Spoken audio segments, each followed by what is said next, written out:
Hey everyone, it's Serenity from Velvet Rose Creations, and today we are going to be going over how to read patterns. So in this video today, we'll learn about a couple different brands, how to pick the correct size, how to read the chart, and pick materials, notions, everything that you'll possibly need. So stay tuned and let's get started. So today we're going to look at three different specific patterns: McCall's 7141, Simplicity 8286, and Simplicity 8160. McCall, Simplicity, and Butterick are probably your top three pattern companies out there that beginners should pretty much use. There is also Vogue and Berta that Joanne sells, and they are a little bit more for advanced sewists, professional seamstress, because they don't go over in detail how to do something. So if you're reading the instructions and it tells you to do a dart, it assumes you know what a dart is and how to do it. It's not going to tell you how to go about sewing it. So these three brands do specifically go over a little bit more and try to help you out the best you can. Although if you do come across a term that you are not sure of, there are a bajillion YouTube tutorials out there and videos on how to do a dart or a welt pocket or whatever crazy thing you're working on. So let's go over some of the basics on the pattern. Depending on which company you look at, some of them have the pattern number in the upper corner and some of them have it sort of on the side. It really doesn't matter where it is, but this is the number that you need to use to find this pattern. So if somebody says, oh, well, I use Simplicity 8160 to make this school outfit, you know that they use this pattern and not this one. So the next thing you're going to see is the sizes. Patterns typically range with two sets of sizes. So on this one, you'll see that hopefully you can see, it says size 4 through 12. And this one says size 14 through 22. Generally speaking, most patterns will be around that, from 4 to 12 to 14 to 22. However, there are other patterns, like this one goes from size 6 to 14, and then the next size up's probably 16 to 22 or 24.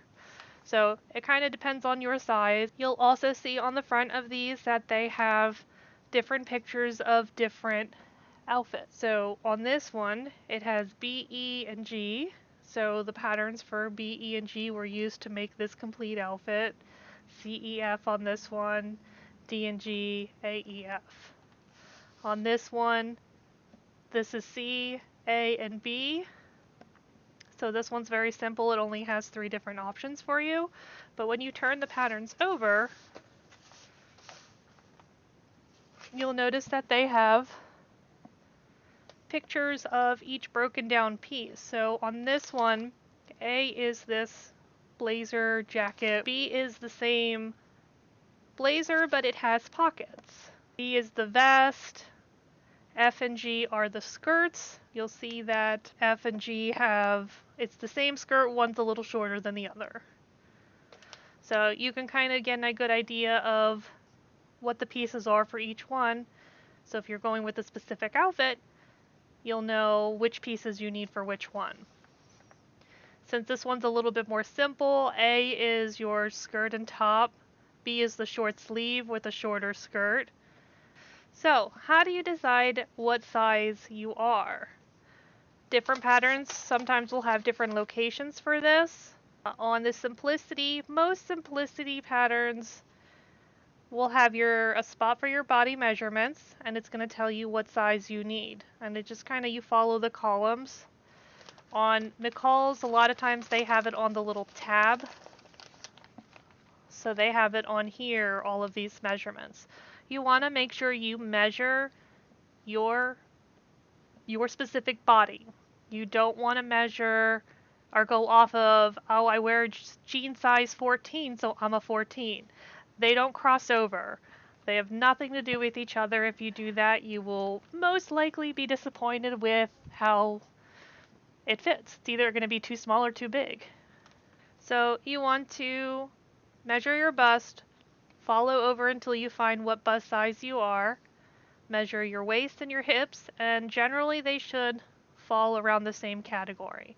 They don't always do, and I'll probably do a video on how to alter your pattern. So if you're in between sizes, so like if you're a bust, let's say 38, and your hips are, it says 40 for the size 38, but your hips are actually 36. That's two sizes different. You're going to have a little bit of issues, but it's not that hard to actually alter that.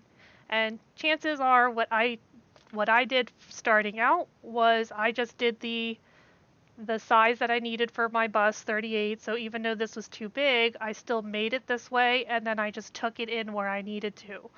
So it's easy to do either way. Once you find your measurements, if you just go down, it's going to tell you what pattern size you need to use. So, or well, in this case it's up, on this one it's down. So if I had the bust size of 38, I would be using pattern size 16. So that number is important when you buy your pattern because you want to correlate that with this number. If I'm a size 16 on this pattern, but I would get the one that says 4 to 12, we're not going to have the right size to cut out and sew. This one specifically gives you a description of what each letter is. So it says, A is a semi-fitted unlined jacket, has collar and shoulder pads. B is pockets, close-fitting, lined vests, etc. So that's just going to break down your different pieces. But going down here, it's going to give you fabric suggestions. So it's saying for pieces A, B, C, F, and G, they suggest using a suiting fabric, twill, gabardine. For pieces D and E, it says cotton or cotton blends. And they also use a lining for C, which they recommend cotton, cotton blends, or lining fabrics. So those are typically the fabrics you want to look for.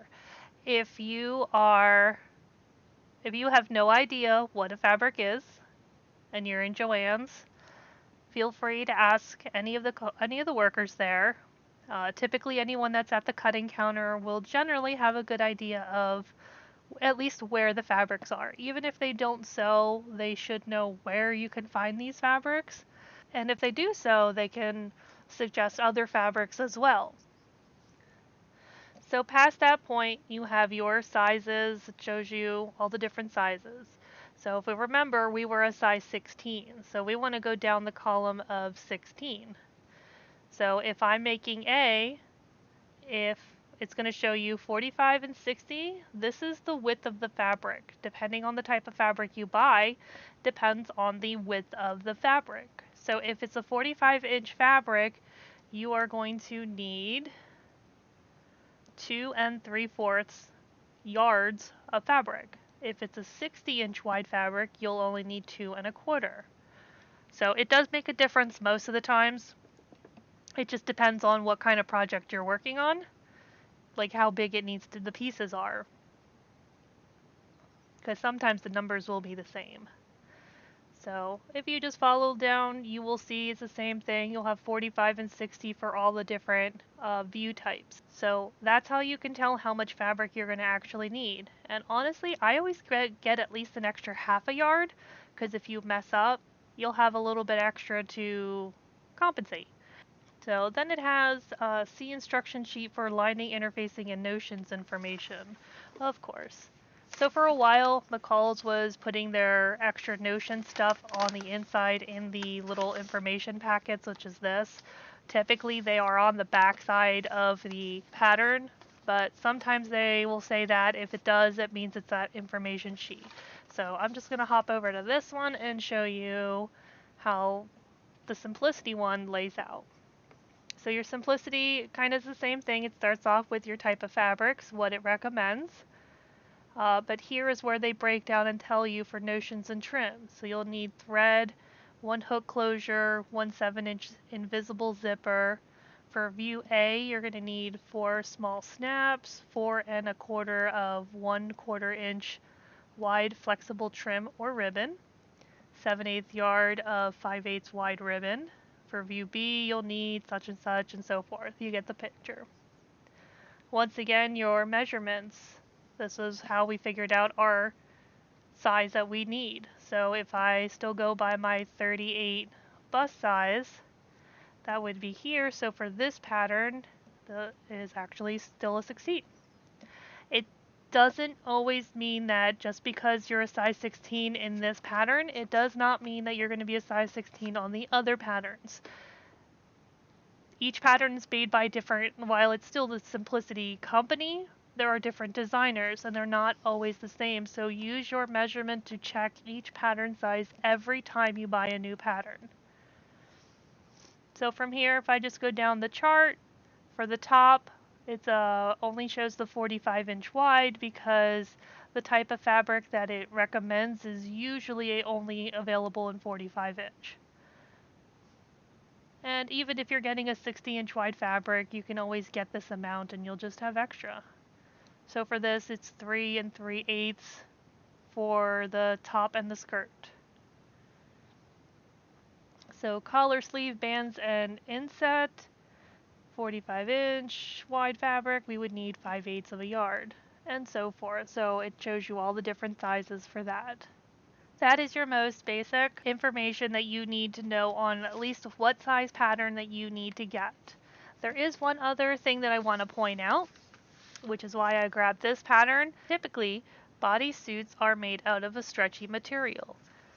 And if you go here and look at the fabrics, and then it just starts to list a couple other activewear, stretch velvet, spandex blends, two-way stretch, and so forth. But the big thing with this is the fabric needs to be able to stretch a certain amount. So it has this little ruler up here. It's called a pick a knit rule. So what you want to do is you want to lay your fabric over top of this black bar and then hold it here and stretch to see if it stretches to this point, then that fabric is good for this pattern. If it does not, then it is not stretchy enough. So for example, cottons don't have any stretch. So this fabric, as cute as it is, does not stretch. Well, it has a little bit of a give, but it doesn't stretch. Cotton's not made to stretch.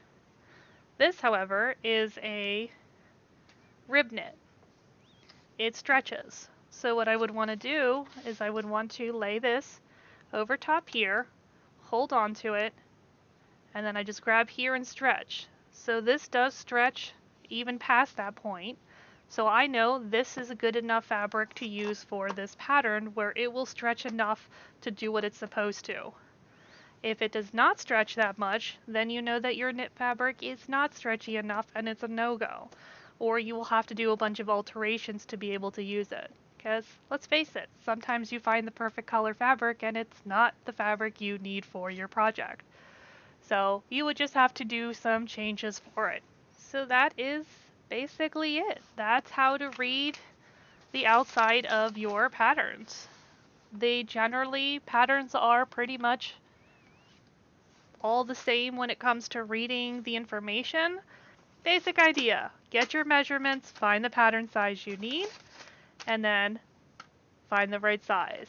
And that's pretty much it. That's everything you need to know on how to read a pattern envelope. Next month I'll go over how to read the instructions and some of the terminology that is within it.